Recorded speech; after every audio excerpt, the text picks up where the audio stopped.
My name is Jonathan Hicks. We're doing bearings problems. Now bearings is a kind of angle, and I've done another video, a bearings intro video, where I explain the concept of bearings and how you work them out in general. In this video I'm just going to work out a few problems. I'm going to show you the problem, you might want to pause the video and you can have a go yourself, and then I'll explain how you solve it. So first one, if we have 2 points here, we'll call that A and B over here.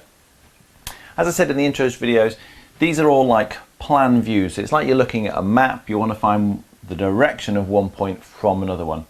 And bearings questions can often get quite wordy. They might put it in some kind of context. So it might be at sea involving boats and lighthouses, or it might be on an island and there's a treasure map or something. You're trying to find the treasure. However they put it though, somewhere in all of the words, they'll ask you for the bearing of one point from another point. And that's the key bit you need to focus in on. So in this question here, if they join up the 2 points with a line like that, imagine that's a straight line, they're going to put a north line on for you here and tell you that this angle is 55 degrees.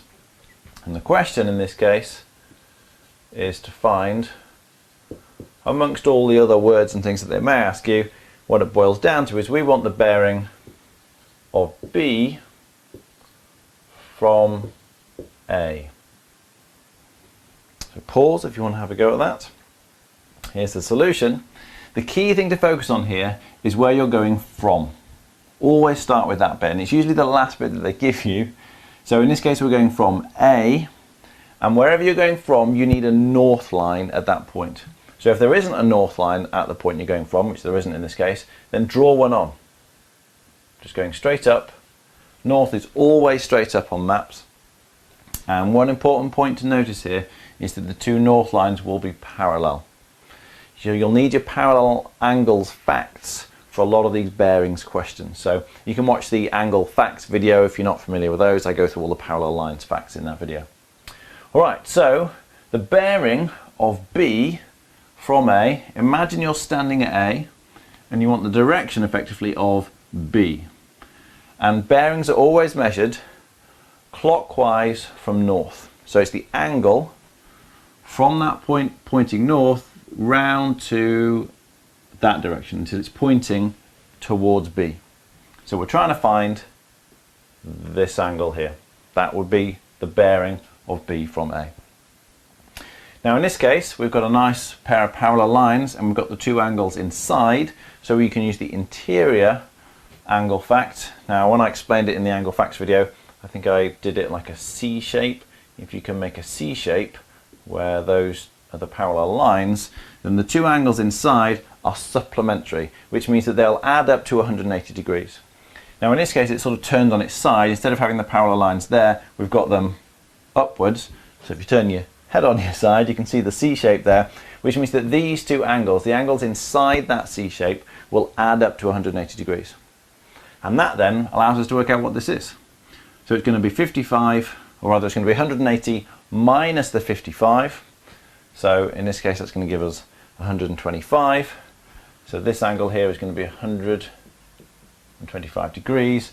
And so the bearing of B, that's like the angle in the direction of B from A, from this point here, is 125 degrees. So that's a fairly simple problem to start with. They can get a little bit harder, so let's try a couple more, make these a little bit more difficult. The main thing you've got to watch out for with these bearings questions is it must be measured clockwise from north. So just to illustrate that, if we change the points around a bit, if we say that that's now point A, we'll put point B over there, join them up with a straight line. And this time in this question they're going to draw you a north line here. Sometimes they'll put north lines on the question for you, sometimes you have to fill them in yourself, and they're going to tell you that that angle there is 70 degrees, which is actually the bearing of B from A. The question though this time wants to find the bearing of A from B. So we're kind of going the other way around this time. You want to find the bearing of A from here. So that's the question. Pause if you want to have a go. And here's the solution. So, focusing on where you're going from. You're going from B, so you must have a north line at B. We don't have a north line at B, so let's draw one in. That's the first step. It's going to be our north line. You always have to have a north line where you're going from. Now it's the bearing of A. That means we're going towards A, so that's the direction we're heading in from here. But it must be the angle measured clockwise from north. So it's not this angle here. That angle would be measured anti-clockwise. And we don't want to do that. We need to go clockwise, so we've got to go the long way around. So from here, we're actually going to go all the way around to there. That's the angle we need. So let me just rub out that B and I'll mark the angle that we need on here. All the way around there to there. So they've told us that this is 70 degrees. We need to find something around here. Now in this case, again we can use the C shape because you've got the two parallel north lines there. If that's 70, then this one plus that one must add up to 180 degrees. So that means that this angle inside here, which is not the one we want, but it will be useful for us, that one there needs to be 110. Because 110 plus 70 will give you the 180. Now we know what that one is, we can work out what this angle is. Because the angles in a full circle are always going to add up to 360 degrees. So this one here, the one we actually need, the bearing angle, is going to be 360 minus 110. So 360 minus 110 is going to be 250 degrees, and that means the bearing of A, so the angle in the direction of A, from B when you're starting here, remember it must go clockwise from north, it's going to be 250 degrees. Okay, that's our second problem. We'll do one more. Sometimes they like to combine these problems with triangles. So we're going to ask a slightly different problem here. So I'll get rid of that one as well. So imagine they tell you, or they give you 3 points this time. So I'll have A over here, C is going to be down here, and B is going to be over here somewhere. Yeah, I just want to make this look vaguely plausible. The reason I want to get those in the right point is because what they're going to tell you in the question is that ABC, this triangle, if we join up the points, ABC, so ABC is an equilateral triangle. So this triangle here is an equilateral triangle. We'll come back to that in a minute. They also tell you that C is due south from A. Alright, so those are the two sort of facts that they've given you in the question. What they want you to find out, well, there's a few things they want you to find out. First of all, we want to find out the bearing of B from A. Secondly, we want to find out the bearing of A from B. And thirdly, we want the bearing of C from B. Alright, so we've got 3 different bearings to find out here. On the face of it, they haven't given you any angles at all. They've just said that ABC is an equilateral triangle and C is due south from A. So that's the question. Pause if you want to have a go before I show you the solution. Alright, and here's the solution.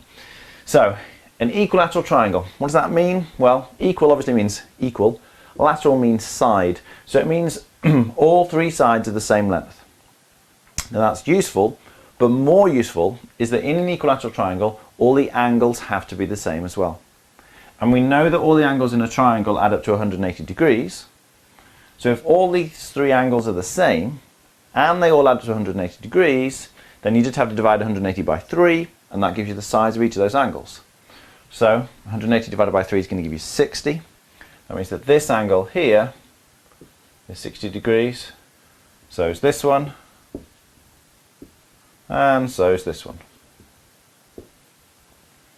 Now I'm not worrying too much about what the question is asking right now. I'm just using the information to fill in something on the diagram. You want to fill in as much information as you can, and then you can worry about the questions. The second thing to bear in mind here is C is due south from A. So if we had a north line at A, if I extend that up, then the north line at C would lie exactly on top of that line there. So that just goes straight up and becomes our north point. And that's going to be quite important for later on. Alright, so first question, we want the bearing of B from A. Now remember, you're going from A, so you need a north line at A, and we've just drawn one in. Great, so we'll use that.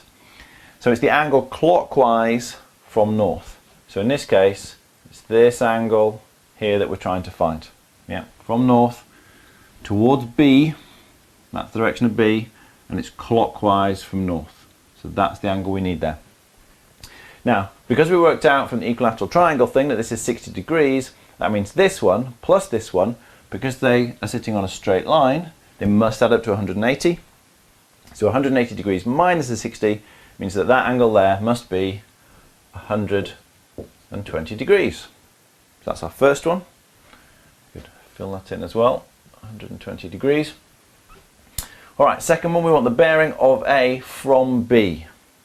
Now again, focus on where you're going from. We're from B, so you need a north line at B. I'll stick that in there. The bearing of A. So we're going towards A from B. So at B here, we want to go towards A, but it must be clockwise from north. So in this case, you're going all the way around the outside, past the line that points towards C, until you're pointing towards A. So you want that full angle right the way around there. So if I try and draw something on here, let me just rub this one out temporarily, because I want to show you exactly which angle we're trying to find here. We're going all the way around to there. So that's B inside there. And just remember that this one is 60 degrees. We'll come back to that in a second. So in order to find this big angle here, what we could really do with is knowing this bit in here. It's all very well knowing that this is 60, but what's that? If we find out what that is, then the whole thing will be 360 degrees. And so if we take away that, then we'll get the angle that we're actually interested in, which is all of this bit. So 360 minus the missing bit is what we need. So if we can find out that missing bit there, that will let us find out the bearing. Now remember, north lines are always parallel. We've got a north line here and a north line here, so we can use our parallel lines facts. So if we're trying to find out this angle here, you might want to sort of turn your head on your side. Remember, this one is due south, so this is a straight line that goes straight up and along the north line there. So that's parallel all the way down with this north line here. So with your head on its side, I can see like a Z shape, goes up, along the diagonal and back up again. And if you remember Z shapes, the angles that sit inside the crux of the Z are equal. These are said to be alternate angles, which means that this angle inside that crook and this angle here inside that one have to be the same. So this angle must be 60 degrees as well. That's great.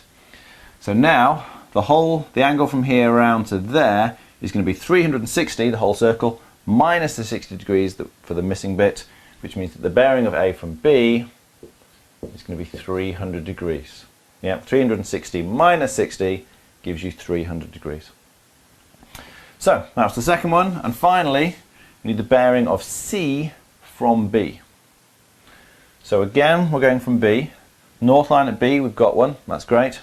So it's the angle to the direction of C going clockwise from north. So from here, we're going to go round until this time we're pointing towards C. That's the way we want to go. Not towards A this time, but towards C. Now this bit here, if you remember, because it was an equilateral triangle, is 60 degrees, just that part there. So we just want this bit here. And again, if it's 360 for the whole thing, take away the 60, remember it was 300 round to there, so take away another 60 and you'll find the bit from there. So 300 minus this 60 is going to give you 240, which means that will be the angle round towards C, and therefore the bearing of C, that's the direction of C, from B clockwise from north, remember, is going to be 240 degrees. And that gets us our final bearing. So hopefully that's helped you get the hang of how to solve bearing problems. Remember, wherever you're going from, you must stick a north line there, and you must do the angle clockwise. Don't just take the shortest route.